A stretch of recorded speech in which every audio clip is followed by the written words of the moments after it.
Hey, what's up guys? This is Anthony from Anthony's Customs, and for this review, we are looking at one of the ugliest figures I've reviewed in a very long time. It is the Marvel Legends Retro Carded Series Hobgoblin. Now these figures on this carded system, they're usually meant to evoke some nostalgia from an old toy, typically because they have the same type of packaging, or just like one of the retro costumes, or something like that. It seems though that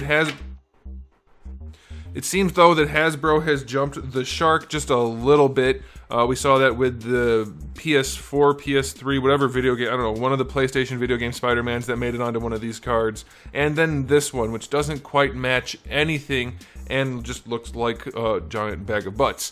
So, just gonna say it right now, this is probably the worst figure of the wave. But, there's still more coming, so I might be wrong. We'll see. Let's go ahead and get it off the stand and take a closer look. This guy stands just about 6 5/8 inches, which makes him pretty close to, we'll say just shy of 17 centimeters. It's right around there. And this figure is a mess all the way around. It is basically all reused parts. Actually, it is all reused parts. Maybe not the glider, I'm not sure. We'll get to that. But it's a turd. But first, we have to do a question of the day. Easy question, Green Goblin or Hobgoblin? You have to pick one of the two. You can't pick another one. You guys keep answering things I'm not giving you options. I asked you about Doritos the other day. You guys were answering the wrong things. I purposely left out the sweet chili ones because obviously those are better than Cool Ranch or Nacho Cheese. I wanted you to pick between the main two. Okay, so you can pick between those two. For me, it's Green Goblin all the way. Hobgoblin's nowhere near as cool a character design. I just don't like the orange and blue. That's really all it is for me. Okay. Now, coloring. Let's just go based on the colors. It doesn't match the artwork. His oranges don't match. So there's that. But it doesn't match really any of the versions. Like, obviously there are some outlier versions, but generally speaking, the dark orange with the yellow or lighter orange, that's mostly just from the 90s cartoon, but these colors don't match. The blue is wrong, the yellowish orange is wrong, the darker orange is wrong. It's all wrong. And mostly in the comics, it's just straight up orange. And so this really light, pale, yellowy orange, it's not working for me. It looks awful. The blue is not the right blue. It should be more of like a cobalt-y kind of blue and like a little bit more gray to it. And this orange isn't saturated enough. This figure looks like it was not... like it was taken into Photoshop and then just desaturated. Doesn't look good. It is all reused parts. It's the exact same figure that we saw the previous. It was what, Space Venom, I want to say, the Space Venom wave. Except that one had the chain or scale mill arms and legs. This one doesn't. This one just has the Bucky Cap parts with the different torso for Bucky Cap. So it's all reused parts, and there's no paint on it anywhere other than the belt right there, and then on the face. That's it. Well, I mean, the other belt loops on the back.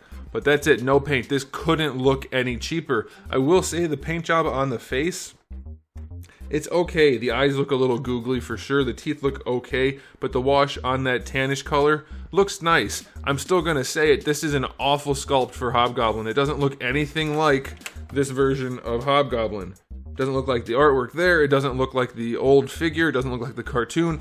It doesn't look like anything that I can find. I hate this a lot.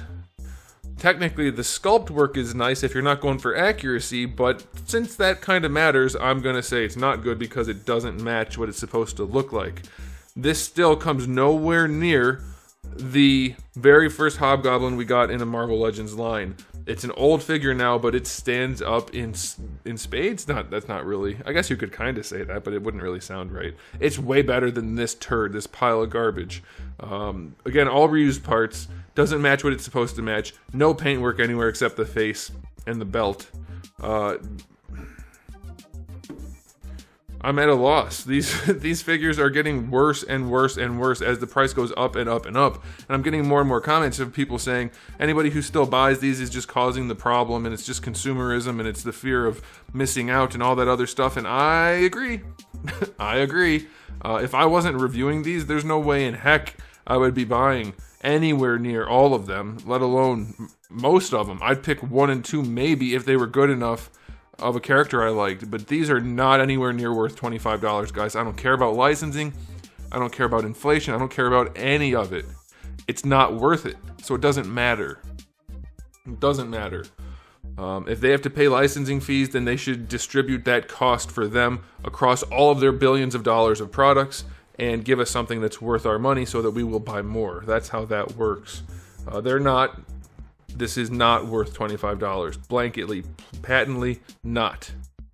Okay, so aesthetically, I'm going to give it a 2 out of 10. The face does have a wash on it. Teeth look okay.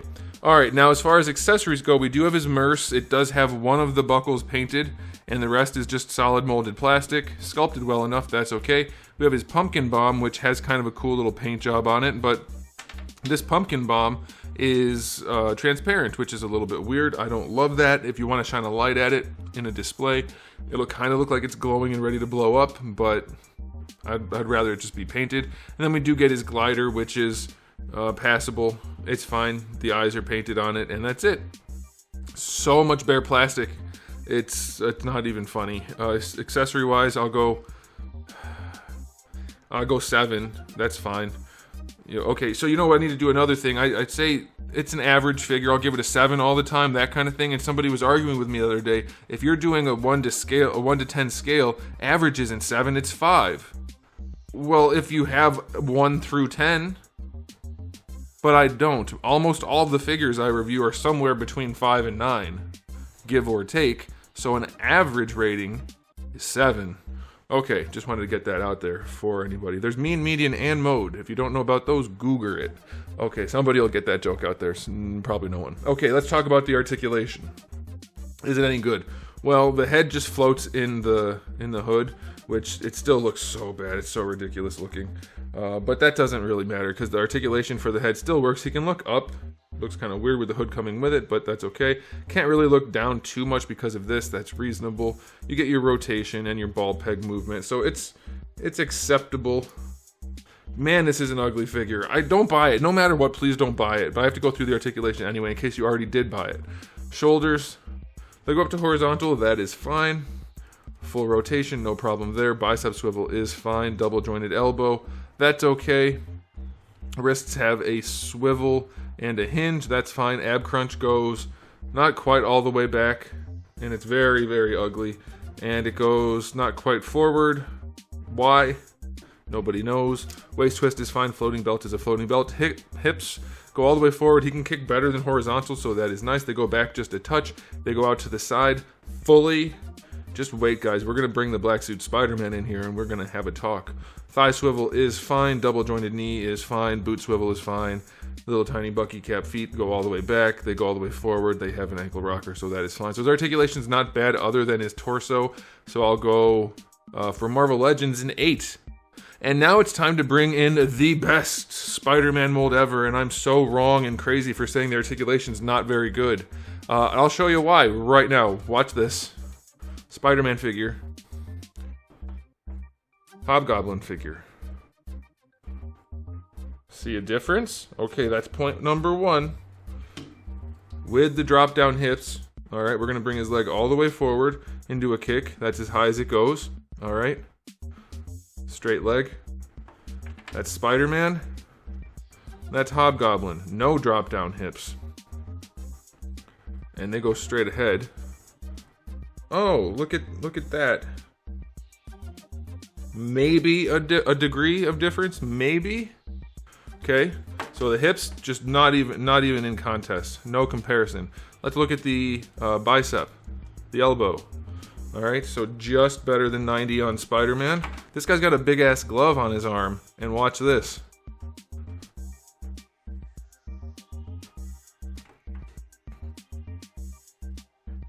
Get the arm straight. It's the same, and he's got a giant glove on him, and I could probably tuck that glove into that little gap. It's like, no, this Spider-Man figure does not pose well. Just because it has this extra low ab crunch in here and lets it lean back and forward really far, that's like the only thing it does particularly well.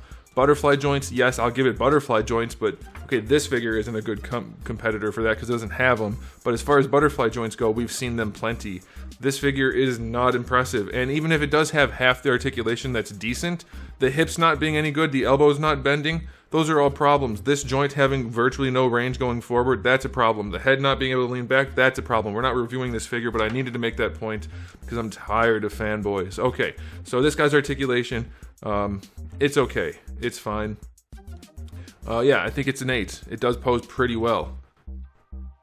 Even with his hood on, he can look up. Farther than Spider-Man. I've had it with that mold and people defending it. It's not good. Okay, so final verdict on this release. It's a bag of poop overall. Yes, the Bucky Cap mold does work articulation-wise. It is sculpted okay. His proportions aren't bad other than the head being big and goofy. Otherwise, it's not good. There's no paint. Doesn't match the source material. It's not what it's supposed to be retro-wise. I just don't see it. There's no reason to buy this. Unless you...